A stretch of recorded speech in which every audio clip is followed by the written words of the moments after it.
Hi, I have several comments in regard to what you said, and I'll make it short.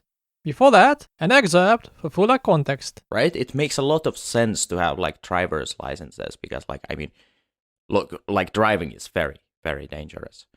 So yeah, it makes absolute sense for us to like have driver's licenses to prevent like the damage, that would come from like just like letting anybody get behind a wheel or whatever, right? And look, if driving is dangerous, so is sex. So is sex, for sure. So yeah. So yeah, I just think it kind of makes like consistent logical sense to actually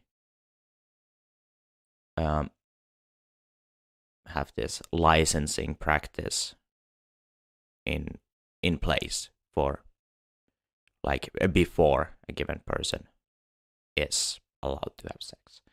But we don't give like just like an 18 random person who turns 18 or whatever the driving age is in a given country. We don't give like a random person when they turn a certain age like the right to drive, but we do give them the right to have sex when they turn a certain age.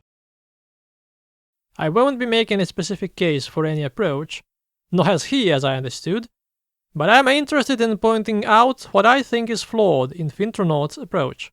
Equating having sex and driving seems to be a bit of a categorical error, as sex is a naturally occurring mode of procreation, also not uniquely human, while driving is a specific human activity brought about by our technological progress. As any usage of cultural artifacts, tools, techniques, it requires some specialized training, not simply controlling the vehicle but also navigating the complicated symbolic space of road signs and conventions such as related laws. Of course, regardless of sex being natural in a broad sense, we as a culture-producing species create rules and regulations to manage societal interactions.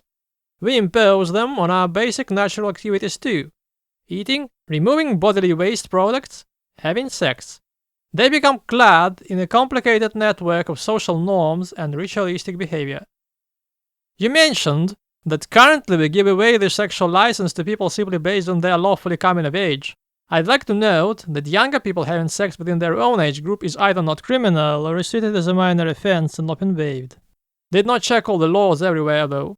So we actually rather have a breaking point after which older people shall not have sex with younger people. There's no denying the fact that this is a generalization on the people's physiological and mental development. But the idea seems to be to reduce chances of potential exploitation of vulnerable and more dependent categories of people. It appears to me, though, that your contention is with people getting hurt while engaging in sexual activity. How so? Physically, a developed body should have no problem engaging in intercourse, and in principle it's not rocket science, granted you do not try out something very unconventional.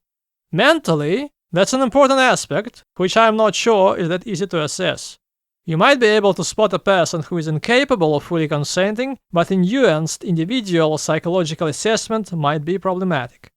You mentioned impregnation. Well, the basic knowledge of what unprotected sex leads to is highly desirable. With that I should like to fully agree. The knowledge itself, though, does not equal psychological maturity. Getting back to drivers, by licensing them, we attempt to reduce the likelihood of unrelated persons getting hurt.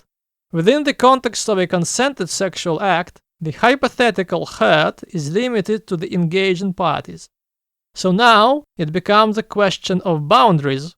For example, are we willing to allow consenting persons to incur harm based on their sovereign decision to do so? Long story short, I don't want to get too deep down the rabbit hole, but your comparison, in my opinion, is inadequate and produces more questions than answers. You seem to be concerned with practicality and utility. Well, I don't think it's a very pragmatic approach that you're offering.